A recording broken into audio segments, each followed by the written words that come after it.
ആനക്കാംപൊയിൽ കള്ളാടി മേപ്പാടി ഇരട്ട തുരങ്കപാത പാരിസ്ഥിതികാനുമതിക്കായി വിദഗ്ധ സമിതി ശുപാർശ ചെയ്തു. ഇതോടെ ഏറെ ചർച്ചകളിലും വിവാദങ്ങളിലും നിറഞ്ഞ പദ്ധതി യാഥാർത്ഥ്യമാകുമെന്ന് ഉറപ്പായി.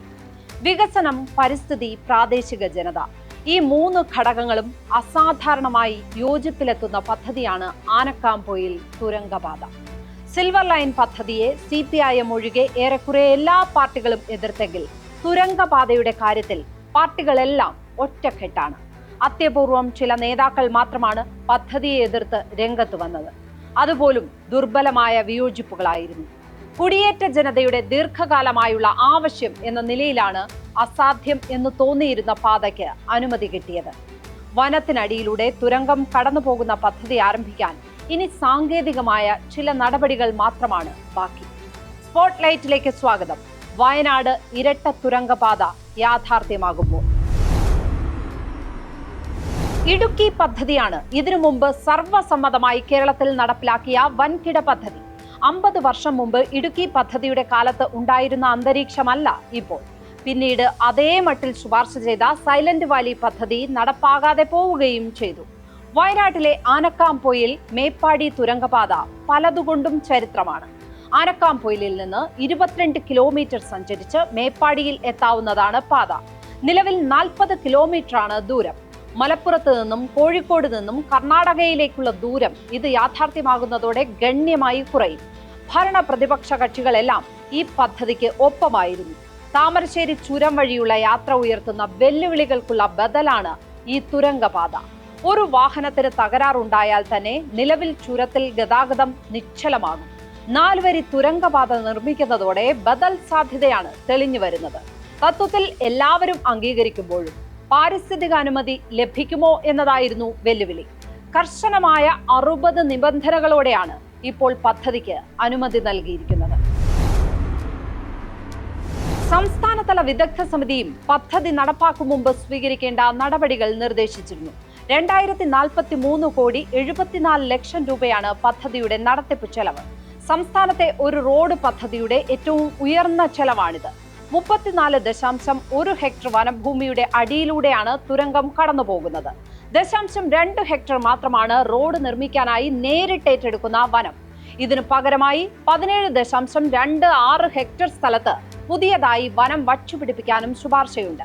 എൻവയോൺമെന്റലി സെൻസിറ്റീവ് ഏരിയയാണ് അഥവാ പരിസ്ഥിതി ദുർബല പ്രദേശമാണ് എന്ന് ചൂണ്ടിക്കാണിച്ചാണ് വിദഗ്ധ സമിതിയുടെ നിർദ്ദേശങ്ങൾ ആരംഭിക്കുന്നത് തന്നെ. മണ്ണിടിച്ചിൽ ഉണ്ടാകാൻ സാധ്യതയുള്ള സ്ഥലങ്ങൾ മൈക്രോ മാപ്പിംഗ് നടത്തി അടയാളപ്പെടുത്തണം. ഗ്രാമപഞ്ചായത്തുകളുടെ പ്രതിനിധികളെ ഉൾപ്പെടുത്തി പ്രദേശത്ത് എൻവയോൺമെന്റൽ മാനേജ്മെന്റ് കമ്മിറ്റി രൂപീകരിക്കണമെന്നും സംസ്ഥാന വിദഗ്ധ സമിതിയും ശുപാർശ ചെയ്തിരുന്നു. തുരങ്കത്തിന്റെ വടക്കും തെക്കും ടെലിമെട്രി ഡാറ്റ ട്രാൻസ്മിഷൻ സൗകര്യമുള്ള കാലാവസ്ഥാ കേന്ദ്രങ്ങൾ സ്ഥാപിക്കണം.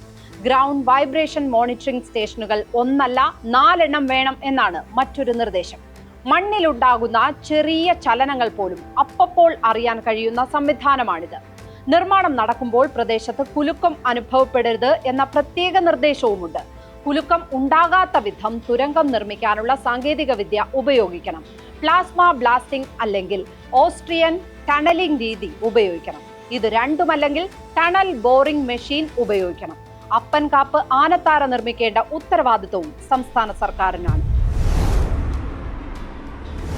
ബാണാസുര ചിലപ്പൻ എന്ന വംശനാശ ഭീഷണി നേരിടുന്ന പക്ഷികളെ നിരീക്ഷിക്കാൻ സ്ഥിരം സംവിധാനം ഒരുക്കണം. തുരങ്കത്തിൽ നിന്ന് പക്ഷികൾക്ക് ഏതെങ്കിലും വിധത്തിൽ ശല്യമുണ്ടെങ്കിൽ അത് കണ്ടെത്തണം. സലിം അലി സെന്റർ പോലുള്ള സ്ഥാപനങ്ങളെയാണ് ഇതിന് ചുമതലപ്പെടുത്തേണ്ടത്. ചൂരൽമല മുണ്ടക്കൈ ഉരുൾപൊട്ടൽ ദുരന്തത്തെ തുടർന്ന് ഇരട്ട തുരങ്കത്തെ എതിർത്ത് ചില പരിസ്ഥിതി സംഘടനകൾ രംഗത്തു വന്നിരുന്നു. എന്നാൽ മുഴുവൻ രാഷ്ട്രീയ കക്ഷികളും പാതയ്ക്കായി നിലകൊണ്ടതോടെ ഈ എതിർപ്പ് വിലപ്പോയില്ല. സിൽവർ ലൈൻ പദ്ധതി പോലെ പ്രതിപക്ഷം എതിർക്കുന്ന സ്ഥിതി തുരങ്കപാതയ്ക്ക് ഉണ്ടായില്ല. ദൂരം കുറവാണെങ്കിലും സിൽവർ ലൈൻ ഉയർത്തുന്നതിനേക്കാൾ പാരിസ്ഥിതിക വെല്ലുവിളി ഉള്ളതാണ് തുരങ്കപാത. കുടിയേറ്റ മേഖലയിൽ നിന്നുള്ള ജനവികാരം പാതയ്ക്കൊപ്പമാണ് എന്നതാണ് എതിർപ്പ് ദുർബലമാകാൻ കാരണം. ഏറ്റവും വെല്ലുവിളി നിറഞ്ഞതാകും എന്ന് കരുതിയത് സ്ഥലം ഏറ്റെടുക്കലാണ്. വ്യക്തികളിൽ നിന്ന് 15 ഹെക്ടർ സ്ഥലം ഏറ്റെടുക്കുകയും പണം പൂർണ്ണമായും കൈമാറുകയും ചെയ്തു. 2020 ആരംഭിച്ച പദ്ധതി നീക്കമാണ് 5 വർഷത്തിന് ശേഷം യാഥാർത്ഥ്യമാകുന്നത്.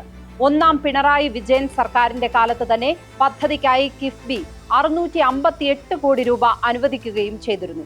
2023 കേന്ദ്ര സർക്കാർ പദ്ധതിക്ക് തത്വത്തിൽ അംഗീകാരം നൽകുകയും ചെയ്തു.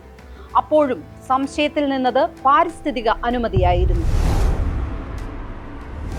പദ്ധതി പ്രദേശത്ത് നിന്ന് 500 മീറ്റർ മുതൽ 1.5 കിലോമീറ്റർ വരെയുള്ള പരിധിയിൽ 4 ഉന്നതികളുണ്ട്. ആരണമല, മമ്മിക്കുന്ന്, കുപ്പാച്ചി എന്നിവിടങ്ങളിലാണ് ഈ ആദിവാസി വാസസ്ഥലങ്ങൾ. ഇവർക്ക് വന്യമൃഗങ്ങളിൽ നിന്ന് ശല്യമില്ലാതെ ജീവിക്കാൻ കഴിയണം. ഒപ്പം വികസനത്തിന്റെ ബഹളങ്ങൾ ഇവരുടെ സ്വാഭാവിക ജീവിതത്തിന് തടസ്സമാകാനും പാടില്ല. 2043 കോടി രൂപയുടെ പദ്ധതിയിൽ പരിസ്ഥിതി പ്രശ്നം നേരിടാൻ മാറ്റിവെച്ചിരിക്കുന്നത് 1,02 ലക്ഷം രൂപ മാത്രമാണ്. എൻവയോൺമെന്റ് മാനേജ്മെന്റ് പ്ലാനിനായി കൊങ്കൺ റെയിൽവേ കോർപ്പറേഷൻ നിർദ്ദേശിച്ചത് 15,04 ലക്ഷം രൂപയാണ്. ഇത് രണ്ടും ഒട്ടും പര്യാപ്തമല്ലെന്ന് വിദഗ്ധ സമിതി എഴുതി വച്ചിട്ടുണ്ട്. പാരിസ്ഥിതിക ആഘാതം നേരിടാനുള്ള പദ്ധതികൾക്കായുള്ള ഉയർന്ന തുക സർക്കാർ മാറ്റിവെക്കും എന്ന് പ്രതീക്ഷിക്കാം. എതിർക്കാൻ പ്രത്യക്ഷത്തിൽ ഒരുപാട് കാരണങ്ങൾ ഉള്ളതാണ് ആനക്കാംപൊയിൽ മേപ്പാടി പാത. പക്ഷേ അവയ്ക്കുമേൽ മാറ്റത്തിനുള്ള ആഗ്രഹം മേൽക്കൈ നേടുന്നതാണ് ഇവിടെ കണ്ടത്. ചുരത്തിന് ഒരു ബദൽ പാത എന്നത് പതിറ്റാണ്ടുകളായുള്ള ആവശ്യമാണ്. ഏത് ബദൽ പാതയും പരിസ്ഥിതി ദുർബല പ്രദേശത്തു കൂടി മാത്രമേ സാധിക്കൂ എന്നതായിരുന്നു വെല്ലുവിളി. സഹകരണത്തിന്റെയും സമവായത്തിന്റെയും ഈ പാതയാണ് ഏത് വികസന പദ്ധതിക്കും അനുയോജ്യം. മാറ്റം വേണമെങ്കിൽ അതിനുള്ള തോന്നൽ ആദ്യമുണ്ടാകേണ്ടത് ജനമനസ്സുകളിലാണ് എന്നുകൂടി ഓർമ്മിപ്പിക്കുകയാണ് ഈ പദ്ധതി. സ്പോട്ട്ലൈറ്റ് ഇനി നാളെ ഇതേ സമയം മറ്റൊരു വിഷയവുമായി. നമസ്കാരം.